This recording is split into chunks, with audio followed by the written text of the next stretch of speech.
So this is my thought. I believe true confidence as well as true humility are understanding, identifying with, and being okay with what is true. Let that down and be vulnerable and say, I definitely am good at this, this, and this, but honestly, I need some help on this, this, and this. And those people end up winning at just a far higher level. I've had significant amounts of confidence, then lost most of it. What's a good book you suggest? Interesting. I'm going to go with the potential book that's going to be read in the NLU book club starting whenever, Mindset by Carol Dweck. It helps you understand that for most people, the difference between being confident and not being confident is having a fixed or growth mindset. That I would go there. I don't even have to describe it. That is the book that I would say I always recommend. It helped me a ton because it's very simple. There's great stories and great strategies, and I think that's the important thing. What do you got over there? I don't know if I've ever talked about this book before. Never heard of this. Please I don't explain think it. you never heard of this book? It's called The Compound Effect by Darren Hardy, publisher of Success Magazine. Jumpstart your income, your life, your success, and it might as well say jumpstart your confidence by starting small and keeping the small promises to yourself daily. No, I'm not making this into an infomercial, sorry. No, The Compound Effect is what I would recommend because it's all about the small choices you make daily. Amy, you and I talked about this recently. When you start keeping the small promises to yourself, you build confidence, you build self-esteem, you build the self-esteem and confidence necessary to build your dreams. That's all peak performance tracking is. We are literally creating an app so that people can keep the small promises to themselves daily in a community so they can build self-confidence so that they'll dream bigger and better. And it's good for everybody. So the Compound Effect is what I would recommend. Please reach out if you want access to the app. Yes. Also that. Why do people tend to either inflate or deflate their confidence, and how do you know where your confidence actually lies? Oh, man. Defensive mechanism. We all have a protector. Kevin and I have been talking a lot about this lately. Everyone either goes, we talk about the drive to 5. The drive to 5 is a law, I think. I've never seen someone who always stays at center, including myself. So the 10s represent people that have a huge ego, a huge inflated view of self. These are the pufferfish. The pufferfish puffs himself or herself up to pretend to be stronger than it really is whenever a predator comes around. The turtle shell is the 0. The turtle shell hides from... So to answer the original question, the protector is there to stop you from taking action due to danger. So if you believe that you don't have to... If you already believe you're awesome by default, aka the pufferfish, guess what? You don't have to go prove it to yourself, so you don't have to do that speech. If you don't believe you're capable of doing the speech, you also don't have to go do it. So it's a defense mechanism psychologically that keeps us safe, but it doesn't really serve the world. And so what you have to do is figure out, where am I on from 0 to 10? Where am I at? Am I at 5? 5 is confident but humble. 10 is overly confident without merit, thinking you're a world-class speaker when you've never spoken. And then 0 is thinking you're a terrible speaker when you've never spoken. You might be great. You might be much better than you think. You probably are, right? So Kevin started on a low end. I started on a high end.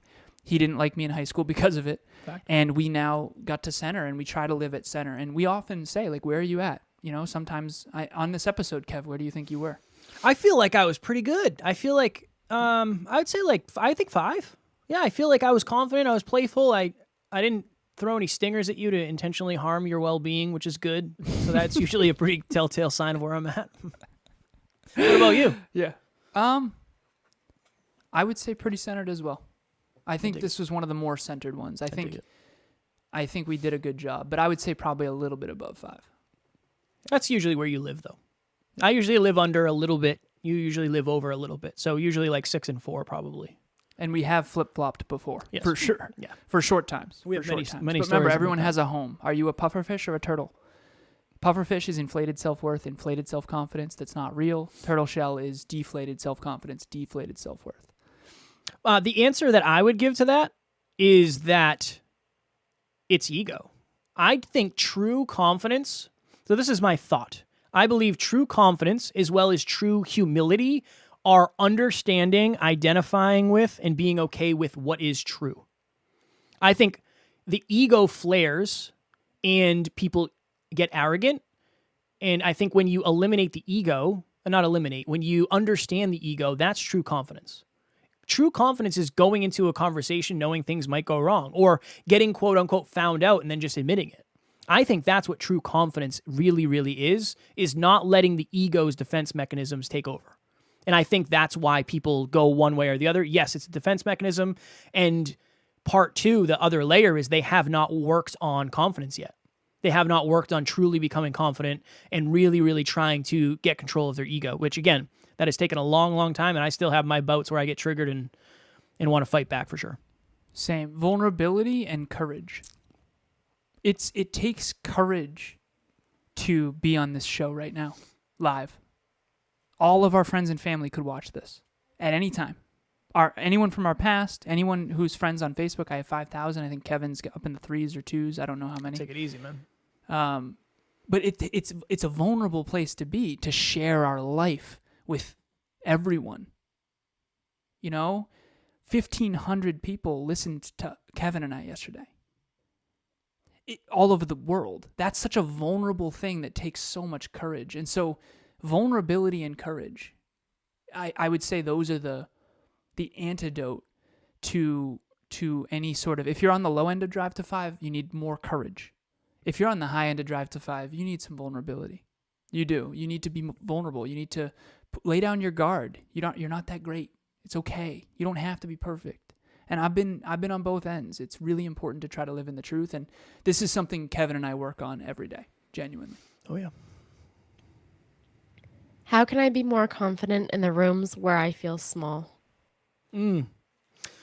It starts with identifying why do you feel small. I've told this story many times, probably a billion times. Alan, myself, and two of our friends were working out in Florida one day. And when I'm working out, I am 10 out of 10 confident. Usually one of the stronger ones in the room. It's just who I've always been. That's part of my identity. But we sat down and we started talking about business. And immediately I reclused. I went inside of my turtle shell and I said, I don't know about this. I don't feel super confident. And I identified the actual root cause is when we talk about business, I feel lack, I feel insecure, I don't feel knowledgeable enough.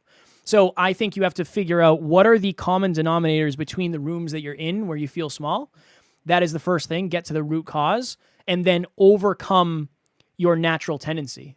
So if your natural tendency is to shell up, understand and recognize that's what usually happens, and then fight that. If your natural tendency is to pufferfish, understand that is your home, and then try to overcome that. It's understanding, it's becoming aware, and then it's trying as hard as you can to stop your normal progressive behavior. To answer this question, I'm going to give an anonymous shout out to someone. This person has 4 of the best coaches I've ever seen in my entire life. One's a COO coach. One is a CFO coach. COO is Chief Operations Officer. CFO is Chief Financial Officer. One of them is a CEO. And 2 of them are actually CEOs. This person is going to succeed because she decided in advance, I would rather be good than look good. It doesn't look good to have 4 coaches. Why do you need 4 coaches? Aren't you great? Aren't you good at finances? Aren't you good at operations? Aren't you running a company? See, there's a big difference between looking good and actually being good. And this person is going to succeed at such a high level because she has these 4 unbelievable people in their corner, but she let down that need to look good in the meantime. And this is so, so, so important. Hiring a coach does not look cool because there's a part of you that's like, oh, well, you don't have it all figured out. I'm telling you, whether it's couples coaching or it's business coaching or it's fitness coaching, the people who would rather be good than look good are the ones who eventually are so good.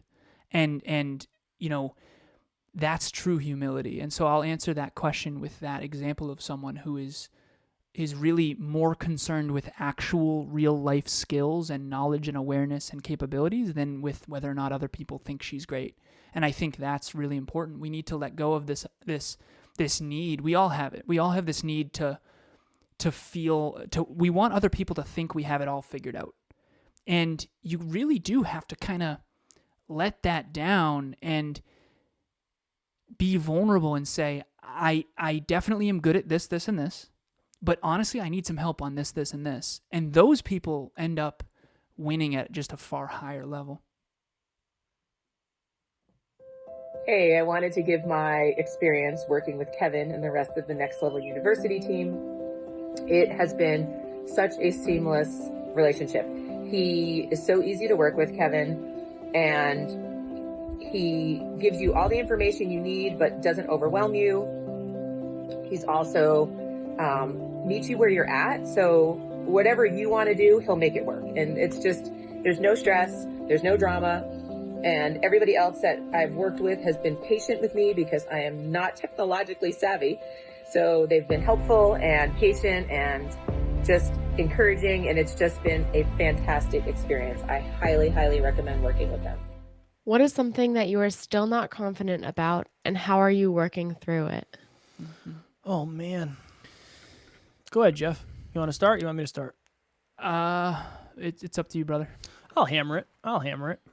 I think I'm pretty certain I have social anxiety. I would bet a fair amount of money on it. So I would say not when it comes to in-person interactions. I think it's more situational things happening. So I always, and I mentioned this recently, I always try not to pull up my cell phone when I'm waiting for something in public because that's my natural tendency. So I think the lack of confidence is around judgment. I think I still feel fear judgment from a lot of people in a lot of different circumstances, and I'm just trying to face it head on. And one of the ways I try really hard to do it is I say, look, this person is going to judge me regardless of whether I want them to or not. At least I know the real version of me, the real behind the scenes version of Kevin is really a good person. So if they're judging me, they're probably going to miss, and they're probably going to misjudge me anyway.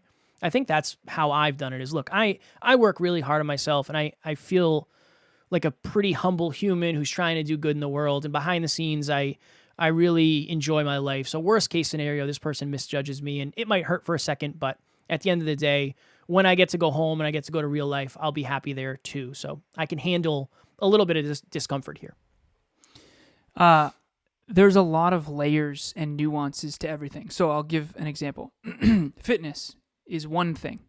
Then you've got sleep, hydration, nutrition, training, mobility, supplementation, and breath work. And then each of those has its own thing. So under nutrition, you have calories, macronutrients, and micronutrients. So what I'm not confident in is my abilities to communicate all of the layers effectively. I really have been humbled by how unreasonably challenging that is. I used to think that some of the stuff I used to say would land with people, and then I'm finding out later that never landed. I'm one Tom Brady reference away from everything making sense, I think. No. So I don't feel confident yet in my ability to effectively educate others in my communication, because there's a lot of, life is simple but also complex at the same time, and it's difficult to explain things. This is what I'll share, and this is a vulnerable thing for me to share. In math, for example, there's pre-algebra, there's algebra 1, there's algebra 2, there's geometry, there's trigonometry, there's pre-calculus, there's calc 1, there's calc 2, 3, 4, there's differential equations, linear algebra, statistics, discrete mathematics, logic and rationality. And if you don't understand all of those, it's very difficult to understand some of the things that Kevin and I are trying to communicate. And I think that I'm less confident in my communication abilities than I used to be, which is weird because I now actually have worked on it more. And I think this comes into some of the people with the most imposter syndrome are actually the most capable. And there's a lot of studies about this because people who think they're awesome at communication actually often aren't. And I do think that I'm a strong communicator in comparison to most engineering minds, but I think I struggle. I really do. Emilia and Kevin in particular have been helping me realize, Alan, I don't think that lands. If I said oh, here's how you achieve your goal. Pick a goal, and then You choose the next most important action based on the highest probability of statistical success based on your current awareness. And Emilio would be like, Alan, no one knows what the hell you're talking about. Like, what does that even mean? If people didn't take statistics, they don't even know what you're talking about. And so I have to unpack all these layers, and it's really challenging. So that's where I struggle with self-confidence, I think, is my ability to communicate, which in a weird way is what I'm doing every single day. And so hopefully that will be something I overcome. Iron itself out. Yeah. I appreciate the vulnerability. Appreciate it, man. Last one, Aim. Yeah, last one. We're going to hammer. This is a lightning round. Can't end on that. Hey, this is a lightning round. You know what else I'm not confident in? My ability rounds. to do lightning rounds. What part of your morning routine do you usually use to establish your confidence to start the day? I got this one. Number 1, don't hit snooze. If you hit snooze, you're jeffed. Number 2, fitness. That's the thing.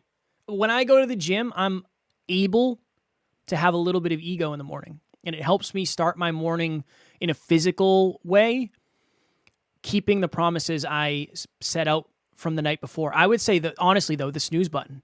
I know drastically for me, if I hit the snooze button and I go back to sleep, when I wake up, I feel like garbage about myself. I just do. Because I'm thinking, like, I've already let myself down. Now I'm not going to be able to go to the gym.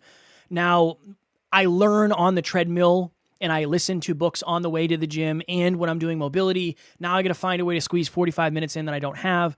If you can get up when the alarm goes off, that's step 1. And then for me, it's getting in my body. It's getting physical. That always helps me. Lifting heavy stuff helps me tremendously. So those are the first 2 for me. I would say it starts with keeping the promises to myself. This morning was a great example, and I want everyone to know wholeheartedly that my mornings do not always go this well.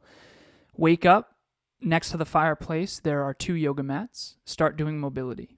Eventually, Tucker gets frustrated that his dad's not coming to get him from his crate, so I hear Tucker, I go upstairs and I get Tucker, and then I touch my phone and I go to my morning mindset workout, go back and do mobility. We play a little bit. He has his toys and all that. Eventually, I come upstairs and we have something called the Nook in between our 2 offices, which is basically a landing in between our 2 offices upstairs. And there's a chair next to my office and a chair next to hers, and they're both super comfy chairs with like putting our feet up. I'll open my laptop and I'll start to write my book and I'll do my peak performance tracking. Today, I wrote 3 paragraphs and I did the order of most importance and I got all my stuff done prior to my first meeting. My first meeting is typically at 10. So the first third is for me, second third is for service, third is for fitness, food, and family. And I like that regiment. When my morning is for me and I actually keep the promises to myself, that helps me build confidence the rest of the day. And I just realized this was a lightning round. I apologize. No worries. Next Level Nation, as you can see below, and we did this last month, shout out to Nick who won. If you want to be entered in a drawing to win a $100 Amazon gift card for probably 1 minute of your time, just leave us a review on your podcast platform of choice, screenshot it, send it to myself and or Alan, email, Facebook, Instagram, whatever it is. Let us know who you are. We will enter you into the drawing. And then at the end of May, we will pick one lucky winner and we will email you. This is how you'll know you're the winner. We will email you a $100 Amazon gift card, no questions asked. And then you can go buy nice things for yourself or people that you love. If you're like, man, I'm out here and I'm struggling with clarity, I'm struggling with consistency, which we all do, I'm struggling with confidence, I'm struggling with commitment, and I'm struggling with being in a community of like-minded people. You can improve all of those things. Kevin and I spent 24 hours of our time, 12 each, on a course that is free. He did not want it to be free. That is how valuable this course is. There are worksheets. Download the free course. There's something different about actually using a workbook and actually doing the work behind the scenes. On a podcast or on a live podcast, we can teach you these things, but there's going to be something different when you put pen to paper, either digitally or in the real world. So download that course. It's completely free. We will put the link in the show notes if you haven't already, Aim. I know I Jeff John which link to put, but please put it in there for me. Next Level Nation, as always, we love you. We appreciate you. Grateful for each and every one of you. And at NLU, we do not have fans. We have family. We will talk to you all tomorrow. Thank you, Aim. Thank you, Aim. You're welcome. Talk soon. Bye.